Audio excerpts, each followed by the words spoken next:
Hey guys, welcome back to Optin influencers. आप सभी का बहुत बहुत वेलकम है आज की वीडियो में। आज का एपिसोड अलग होने वाला है, चार्ट्स वगैरह डिस्कस नहीं करेंगे। आज हम बात करेंगे दो तीन मुद्दों के ऊपर। क्रिप्टो टैक्स उसमें से एक है, पर मैं एक और वीडियो सबकी तरह नहीं ला। मैं यहाँ पर दो तीन और चीज़ों के ऊपर बात करना चाहता हूँ। मैं बात करना चाहता हूँ वंडरलैंड के हुए स्कैंडल के ऊपर। रिसेंट में हम वर्महोल टोकन ब्रिज पे एक हैक हुआ है, जो लार्जेस्ट हैक है सो फार 2022 का, जिसमें 321 मिलियन डॉलर्स गायब हो गए। उनके बारे में बात करूंगा। एक मुद्दा हमारे पास ज़रूर है इंडिया के टैक्स को लेकर, उसको लेकर तो बात करेंगे। साथ ही साथ जो इंपॉर्टेंट मुद्दे हैं जो छुप जाते हैं कई बार हमारे पास, जो अंडररेटेड, जिनके बारे में बात नहीं होती एक्चुअल में, तो वो मुद्दे हमारे वंडरलैंड और वर्महोल को लेकर है।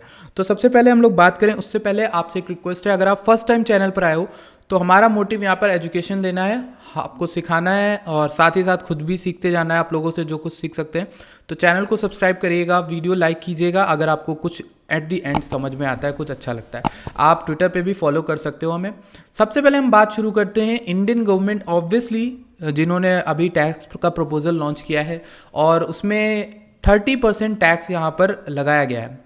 अभी एडी भाई जो है हमारे क्रिप्टो इंडिया के, उन्होंने एक पिटीशन स्टार्ट किया जिसमें 22,000 लोगों ने ऑलरेडी साइन कर दिया है। 25,000 का अभी एम है, नेक्स्ट एम पता नहीं कितने का होगा, बट करेंटली 22,000 लोगों ने कर दिया। और यहाँ पे बहुत अच्छी बात उन्होंने बोली है कि 15 से 20 मिलियन क्रिप्टो इन्वेस्टर्स हैं इंडिया में, और अगर वो रिटेल इन्वेस्टर इसमें से मोस्ट होते हैं 70% 30%, तो इतने सारे लोग अगर यहाँ पर इन्वेस्ट करते हैं तो उनको दूर क्यों भगाना क्रिप्टो से, रैदर देन हम उनको अडॉप्ट करना सिखाएं, हम उनको सेफली इन्वेस्ट करना सिखाएं, हम उन्हें ये सिखाएं कि आप क्यों गलत जगह, आप लॉसेस कम करो, हम उन्हें लॉस कम करना सिखाएं।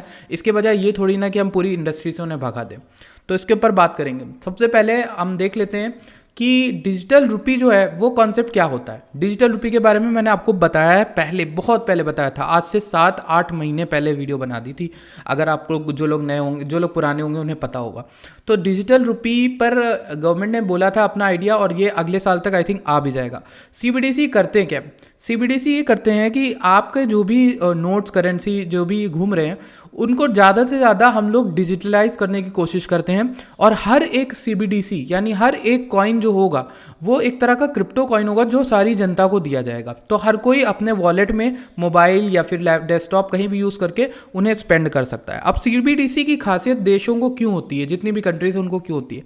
उनको इसलिए होती है कि वो अपने टोकन्स को, अपने करेंसी को वो ट्रैक कर पाए इजीली। क्यों ट्रैक कर पाए? ताकि उन्हें पता रहे कि कहाँ पे कितना पैसा जा रहा है, और अगर कोई पैसा हैक होता है तो वो उन्हें असली ओनर को दिला सके वापस करके। आपको सुनने में तो काफ़ी अच्छा आइडिया लग रहा होगा डिजिटल रुपी का, और बहुत अच्छा भी है सीबीडीसी का कॉन्सेप्ट। बट सीबीडीसी का कॉन्सेप्ट जहाँ लोगों को प्राइवेसी से खेलता है, जहाँ लोगों की प्राइवेसी से दूर भगाता है, वहीं दूसरी तरफ जो बिटकॉइन है या फिर कोई भी जो L1 ब्लॉकचेन है, वो सब यहाँ पर लोगों को और प्राइवेट बनाती हैं, लोगों की वेल्थ को और प्राइवेट बनाती हैं। अब इन दोनों के बीच में एक लाइन ड्रॉ करना बहुत ही मुश्किल चीज़ है। इन दोनों के बीच में एक बैलेंस्ड लाइन होनी चाहिए। जैसे गवर्नमेंट्स को पता होना चाहिए कि किस जनता के पास कितनी ज़्यादा वेल्थ है। ये अगर पता होगा तो गवर्नमेंट टैक्स लगा सकती है अप्रोप्रिएट, और लोगों से टैक्स लेकर लोगों का ही भला कर सकती है, जैसे कि होता है नॉर्मली गवर्नमेंट्स वर्क करती हैं।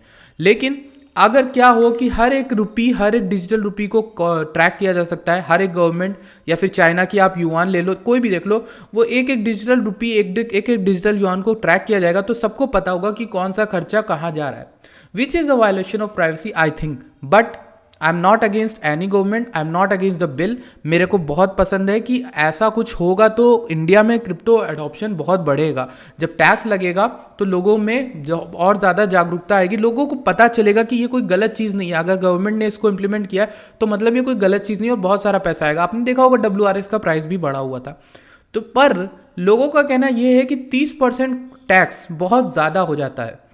जब आप आम जनता से 30% टैक्स मांगते हो तो 30% टैक्स यानी कि आप 100 रुपये लगाने हो, आपको 30 रुपये देने पड़ेंगे। यहाँ तक कि वो 30 रुपये आपको तब भी देने पड़ेंगे जब आप वजीरक से बाइनेंस से किसी और वॉलेट में भेज रहे हो। तो ये तो एक तरह से मतलब लोग बहुत ज़्यादा इससे नाराज़ हैं, और लोगों को नाराज़ होना चाहिए, नहीं होना चाहिए, मैं कोई नहीं हूँ डिसाइड करने वाला।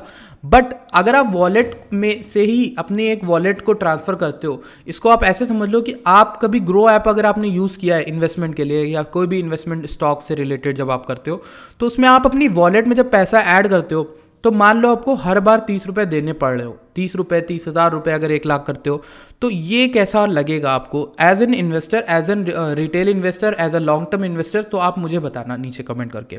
तो उसी तरह से लोग सोच रहे हैं, उसी तरह से लोग इसमें चिंता कर रहे हैं कि ऐसा ऐसा हो रहा है, और लोगों ने यहाँ पे पिटीशन की। अगर आप लोग को भी ये पिटीशन साइन करनी है और इसे ज़्यादा से ज़्यादा लोगों तक पहुँचाना है तो डिस्क्रिप्शन में मैं इसकी लिंक छोड़ दूंगा। जो एडी भाई ने स्टार्ट किया है उसको ख़त्म करना आप पे रहे, और यही मुझे बात करनी थी। फिलहाल अभी कुछ भी हम लोग नहीं कह सकते because it's just a proposal. अभी इसको जाना होगा और हम देखेंगे, इस पर और भी ज़्यादा बातें होंगी। अभी क्लैरिटी पूरी तरह से नहीं आई है, उस पर भी बातें होंगी। यहाँ पर आप देखोगे कि दिया हुआ है For the taxation of virtual digital asset, the budget provides that any income from transfer of any virtual assets shall be taxed at rate of 30%. No deduction in respect of any expenditure or allowance should be allowed while computing such income cost. अब यहाँ पर एक और मुद्दा, एक और बात आती है, वो ये है कि आपने 30% जब बोला तो 30% टैक्स कौन देगा? रिटेल देंगे, लॉन्ग टर्म इन्वेस्टर्स देंगे, बड़े अमाउंट वाले देंगे, या एक थ्रेशोल्ड होगा कि इतने रुपीस के ऊपर वाले देंगे? जैसे कि नॉर्मल हमारे दिया हुआ है, but I don't currently remember कि कितना है वो, बट इतने से ऊपर देंगे। और ये बताना बहुत ज़रूरी है कि माइनर्स देंगे, कितना देंगे, या फिर ब्लॉकचेन से रिलेटेड जो डेवलपर्स हैं जिनको कंपनी की तरफ से मिलता है एज अ कॉइन बोनस में, तो वो उनको वो देंगे, या फिर कंपनीज या फिर बिजनेस के ओनर है जिनका ब्लॉकचेन में बिजनेस है, या फिर ब्लॉकचेन बेस्ड जैसे WZX हो गया तो WRS कॉइन हो गया, उनके पास ट्रेजरी में होंगे ऑब्वियसली, तो वो सेल वगैरह वो अपना टैक्स किस तरह से भरेंगे? वो तो बिजनेस दिखा के बच जाएंगे, और जाहिर सी बात है सारे एक्सचेंजेस जो हैं तो उनको तो यहाँ पर कोई दिक्कत नहीं आने वाली, पर आम जनता को आएगी, क्योंकि यहाँ पर आम जनता ये बोलेगी हमारा भी पैसा है, उनका भी पैसा है, वो तो बिजनेस दिखा के बच रहे हैं, हम नहीं दिखा सकते, ऐसा क्यों? तो ये चीज़ें हैं, और आगे आने वाले टाइम में प्रॉब्लम्स बहुत आएंगी अगर इस पर क्लैरिटी नहीं हुई। तो मेरे ख्याल से अभी इस पर बातें करना, इस पर जो है बहस छेड़ना और ज़्यादा अच्छा होगा, ताकि इस पर बातें हों।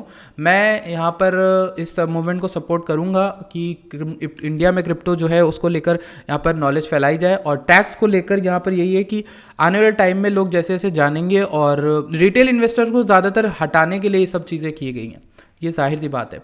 और रिटेल इन्वेस्टर्स वही होते हैं जो सबसे ज़्यादा लॉस खाते हैं यहाँ पर आकर।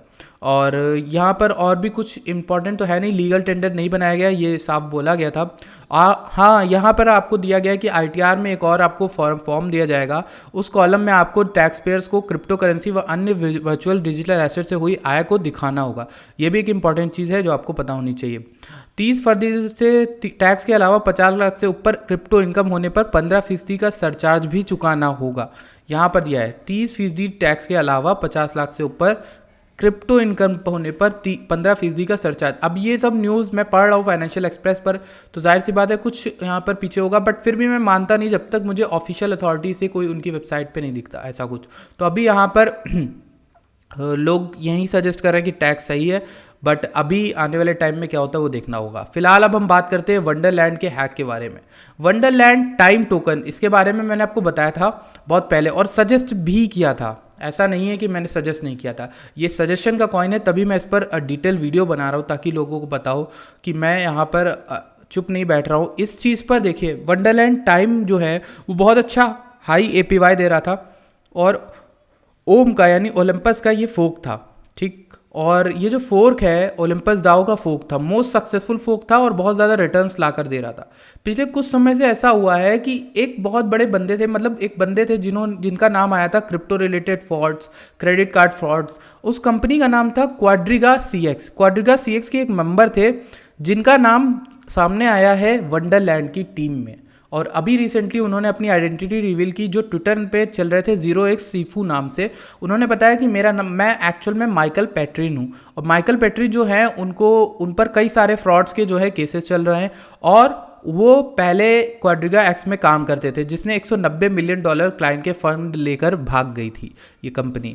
तो इस चीज़ पर लोगों ने बहुत ज़्यादा जो गुस्सा जताया है। वंडरलैंड डिफाई को स्कैंडल बोला गया है, लोग इसके पीछे पड़ गए हैं, लोग इससे कह रहे हैं कि मतलब आप इस प्रोजेक्ट को पूरी तरह से शट डाउन करना चाहिए।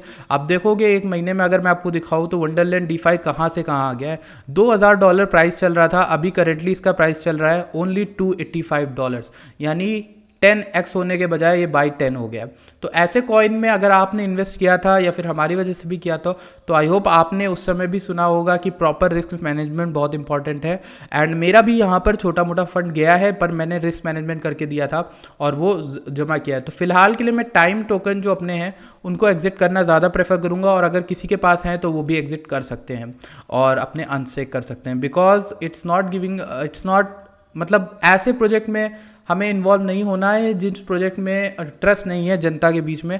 और हाँ, मैं आपको बताता हूँ कि एक चीज़ ये है कि इसमें बात हुई थी और नाम आया है इसके सीईओ का कि उन्होंने यहाँ पर अलाउ किया था, उन्हें पता था पहले से कि उनकी टीम में ऐसा बंदा काम कर रहा है, पर उसको सेकेंड चांस के तौर पे काम करने दिया था, पर उसने फिर से एक्सप्लॉइट कर दिया।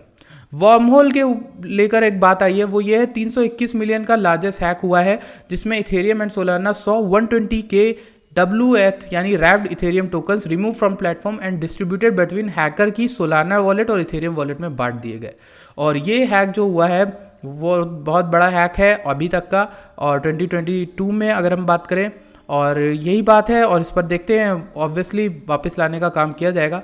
द इथेरियम को founders admonish was with in the context of 51% attack, यहाँ पर और कुछ नहीं दिया है। बट ये जो चीज़ है कंसर्निंग हो जाती है अगर आप लोग ब्रिजेस को यूज़ करते हो। वर्म होल टोकन ब्रिज था, अगर आप लोगों ने ब्रिजेस को यूज़ किया है, चाहे वो बाइनेंस स्मार्ट चेन से इथेरियम हो या इथेरियम से बाइनेंस स्मार्ट चेन, कोई भी तरह का जो आपने यूज़ किया है ब्रिज, तो उनसे बच के रहिएगा। किसी भी आए गए नए ब्रिज को यूज़ मत कर लिएगा टोकन एयर ड्रॉप के चक्कर में।